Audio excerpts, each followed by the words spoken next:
Good evening, praise Lord. Welcome to this video.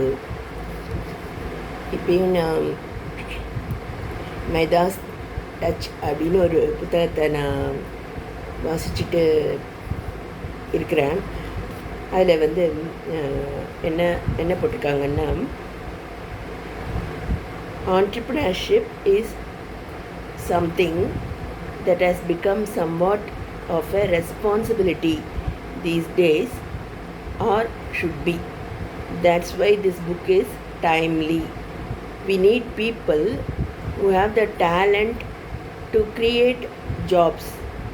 Those who have the skills or ability to be an entrepreneur need to develop these skills in order to contribute to our society. அப்படின்ட்டு இதில் போட்டிருக்கேன். First பேஜ்லேயே போட்டிருக்கேன். நான் படித்த கல்லூரியிலையும் எங்களுக்கு வந்து இதை பற்றி நிறைய சொல்லி தந்திருக்காங்க. நான் வெளியே ஒரு இண்டஸ்ட்ரியலிஸ்டாக நான் இல்லைன்னா கூட வீட்டில் நான் வந்து ஐ கிரியேட் ஜாப்ஸ். சும்மா உட்காந்துட்டு இருக்கிறதில்ல. உதாரணத்துக்கு பார்த்திங்கன்னா, எங்களுடைய சபையில் இதுமாரி இந்த டைல்ஸ் ஒர்க்கு, பெயிண்டிங் ஒர்க்கு, அது மாதிரிலாம் செய்யக்கூடியவங்க ஸ்கில்டு ஒர்க்கர்ஸ் நிறைய பேர் இருக்கிறாங்க. ஆனால் அவங்களுக்கு வேலை நம்ம கொடுக்கலன்னா அவங்க வந்து கடன்காரலாவோ ஏதோ அப்படி வறுமையில் வாடவோ நேரும். ஆனால் அவங்களுக்கு ஸ்கில்ஸ் இருக்குது.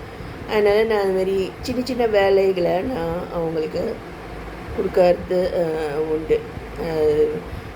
டைல்ஸு ஒரு ஹாலுக்கு மட்டும் மாற்றுறது, அதுபோல் சிறு வேலைகள் அவங்களுக்கு நம்ம தொடர்ந்து நம்ம கொடுத்தோன்னா கண்டிப்பாக அவங்களும் முன்னேற வாய்ப்பு இருக்குது. இது போல்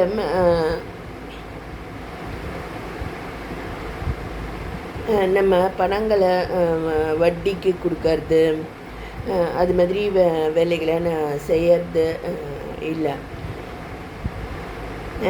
எங்கள் ஊர்லலாம் பார்த்திங்கன்னா, ஏற்கனவே நான் ஒரு வீடியோவில் சொல்லியிருக்கேன்.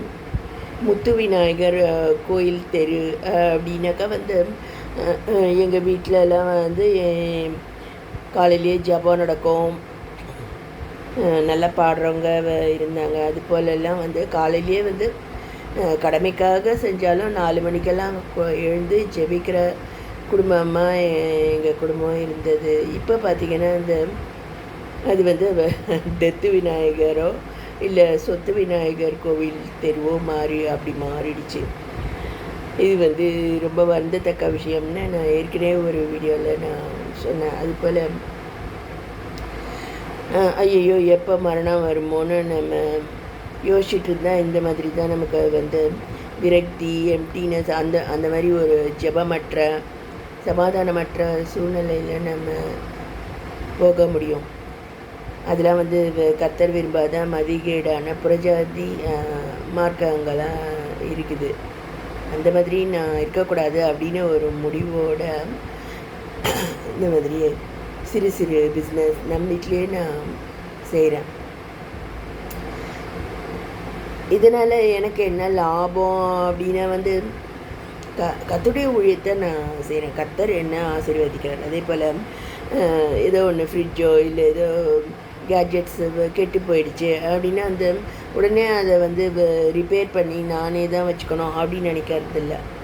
அதை சிறு விலைக்கோ இல்லை சும்மாவே கூட இந்த ஊர் ரொம்ப ரூரல் பிளேஸ், அன்எஜுகேட்டடு இது நிறைய பேருக்கு வீட்டில் ஃப்ரிட்ஜோ இல்லை வாஷிங் மிஷினோ அப்படின்னா என்னென்னு தெரியாத லெவலில் இருக்கிறாங்க. அல்லது ஆண்ட்ராய்டு மொபைலோ அப்படின்னா என்னென்னு தெரியறது இல்லை.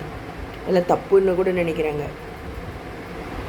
இன்டர்நெட்டு, யூடியூப்பு அதெல்லாம் தப்பு அப்படின்னு நினைக்கிறவங்க இருக்காங்க.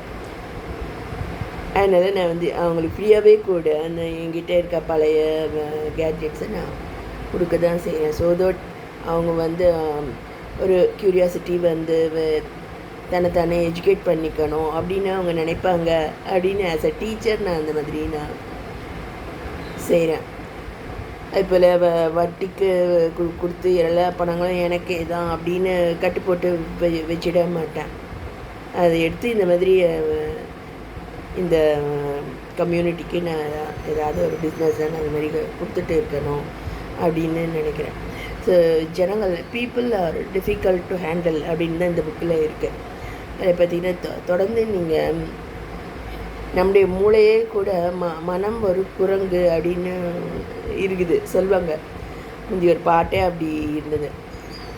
தொடர்ந்து நம்ம இந்த மாதிரியான வேலைகள் ஏதோ ஒன்று இதில் வந்து நம்ம ஈடுபடுத்திட்டே இல்லைன்னா வந்து குரங்கு வந்து தன்னுடைய வேலையை காண்பிக்க ஆரம்பிச்சிடும் அப்படின்னு சொல்லுவாங்க.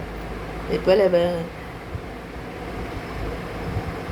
அதாவது கர்த்தரே வந்து மனுஷன் பாவத்தில் விழுந்த உடனே போய் வேலை செய்ய தான் அவர் சொல்கிறாரு.